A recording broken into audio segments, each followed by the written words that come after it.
Hey everybody, this is Spear Jester. It's another casting of Starcraft 2 TvZ matchup.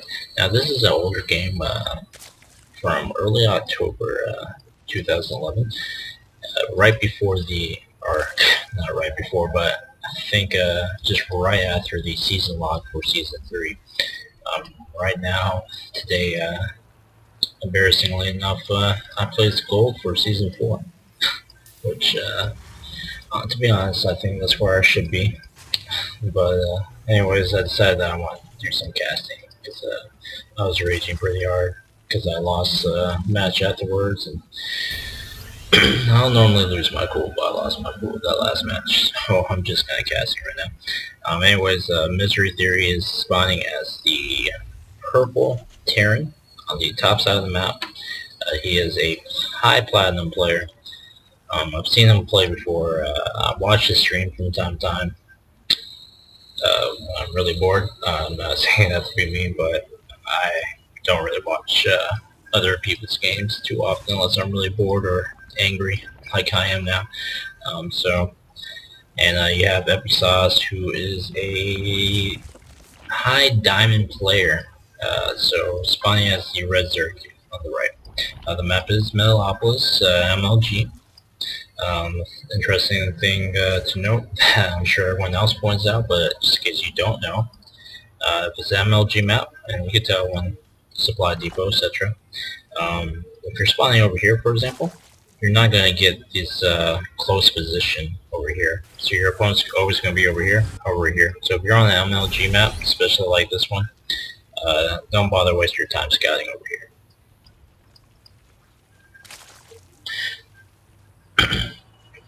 Alright, we got a pretty quick pull. MiseryTheory opening up with a Rax and a going straight for fast aliens is going to be doing some harassment. I actually just played against, going for a fast expo too. I actually just played against MiseryTheory the other night, or last night rather. Well, I guess technically this morning. And he played very well. He beat me with a heavy mech build. It's not often that I get to play Terran because it seems like everyone in the fucking world decided that they want to play Protoss all of a sudden. So he's a pretty legit player. Honestly, if I was more awake, I think I could take him. I don't know. Hard to tell. So I did some damage to him last night, if I recall. Not that I recall too well. Just tired as hell. It's like 3 in the morning. Anyways, expansion is done. It's going to go ahead and open up with heavy marauders and hellions. Great job by EpicSauce fending off that early hellion harassment. For those of you new Zerg players or old Zerg players, well, I'm sure all the old Zerg players know, but for the new Zerg players, if you get hit with a fast hellion harassment, you actually fend off pretty well with proper use of your coin in just one spine. A good, well-placed spine, by the way.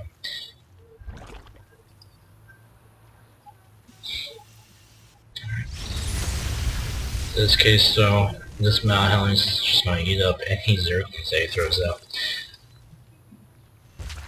I want to take a look at this placement of spines. Normally I'd have like just a fucking wall of spines, but this is actually a great placement, especially considering that MiseryTheory could just run in and do some damage. So this works out. He is sniping that spine crawler. He's getting the drones. Drones can't get out. It's kinda, he is pulling drones off the workers, which off the mineral line, which is sometimes necessary.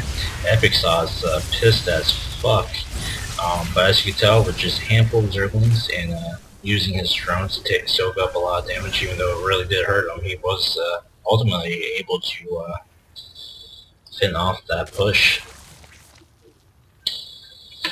I think it was a combination of EpicSauce's quick reaction, building placement, and MiseryTheory's gamble there that really won EpicSauce that little matchup. But did he really win? Let's see. EpicSauce is sitting really pretty right now at 60 supply versus MiseryTheory's 30. Although I'm just gonna go ahead and say this, like more like 35 with that mule there.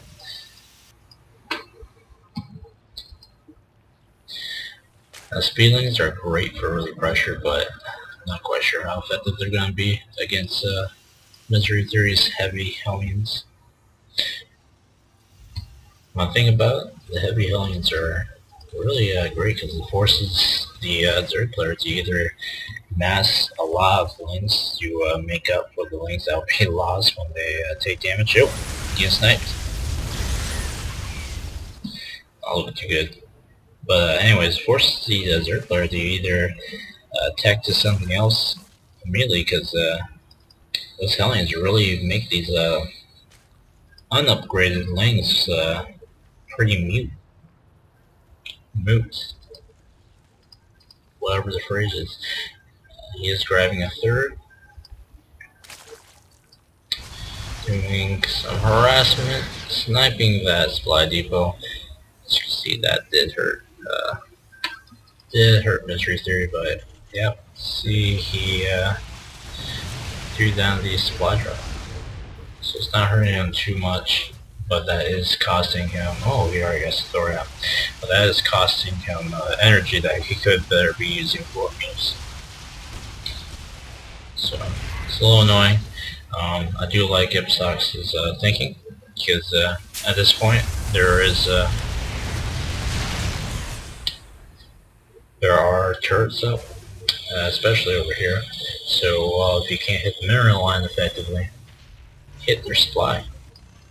Whether it's pylons, overlords, or supply depots. It does hurt them. I mean, as you see, MiseryTheory wasn't hurt for very long. He just did a couple of supply drops, but that's energy that could have been better spent towards meals. EpicSauce going to quickly take down this. Those Hellions are not going to do anything, however these Thors will do some damage. He does have pretty good unit placement, but it's between all those Marines, which is actually just a small handful compared to what you might normally see, and just a couple Thors, this will get chewed up pretty fast. So it's a smart decision. EpicSauce taking a fourth while trying to delay his opponent's third. It's actually a pretty smart move that you went ahead and get a fourth, because you always want to try to outbase your opponent by one base. You don't want to necessarily go overboard with it, but when you try outbasing your opponent, just being one base ahead, it's fine. Zerg vs Zerg matchup in particular, don't necessarily want to try to outbase your opponent per se, but you do want to get ahead. So I mean, if you're going against another Zerg player and you're going against the other Zerg players getting 3 bases, that doesn't necessarily mean you go for 4. You just gotta make sure your drone count's at.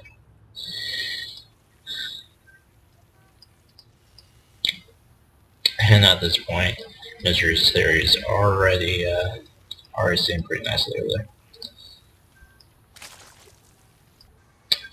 EpicSauce getting his creep spread out there is fantastic. It's going to give him free vision of the map. It's going to give him great map control in terms of,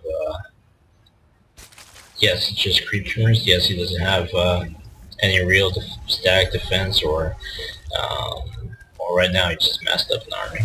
But it gives him great map control. It puts him in a good position because he knows when it's, where his enemy's going, what he's doing.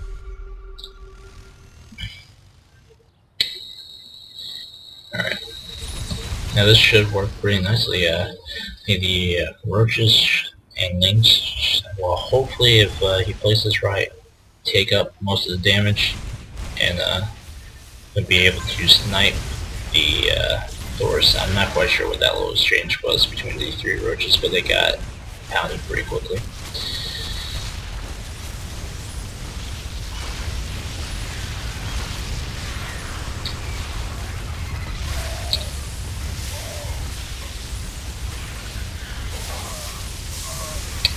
Aliens and Marines are just not doing too well against this Roach Muta combination. I mean, the build itself is pretty strong, but right now he's getting countered pretty well, and EpicSauce is holding out. And as you can see, he was just able to max out his army right away again. Let's take a quick look at the drone count. EpicSauce at nearly 100 drones. I think I'm lucky if I ever just drone up to 40 or 60, which is pretty bad. I know. I'm trying to work on my 3-base play, but just hasn't been working out too well. I'm a strong 2-base player, but running on 2-base, I don't know, just kind of depend on not necessarily a quick win, but you start getting behind as it moves on to the late game.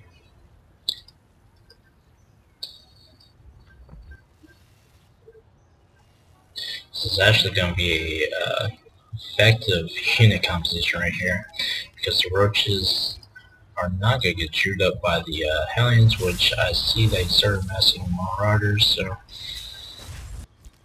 you should stand a pretty good chance, but these Banelings are just going to chew up anything. In fact, if he just ran his Banelings past the army and towards the middle line, he just do a lot more damage even if he didn't lose all of his forces.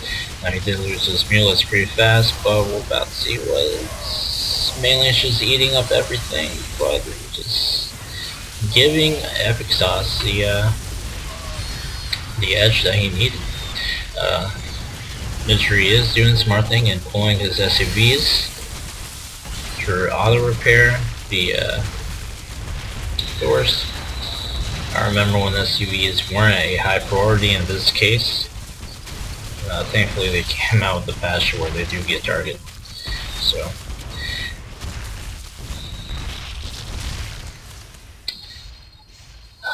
EpicSauce just said, you know what, that's alright. Here in a little bit, I'll just remake my whole armies with this beautiful thing I just love about Zerg. Other players like to QQ about. So Zerg has an amazing ability to just come right back up, and that's part of the reason why I'm macroing very hard for Zerg is important. Now we do have the Ultralist who has +1, has the +3 armor, and here soon, no, he's not getting that upgrade for the Ultralist armor, but that's fine. I think what he has right now is going to do pretty effective. Well,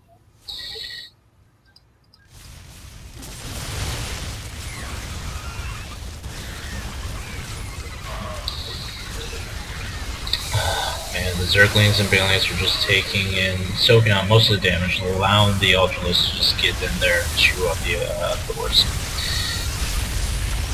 And here we see the GG from MiseryTheory.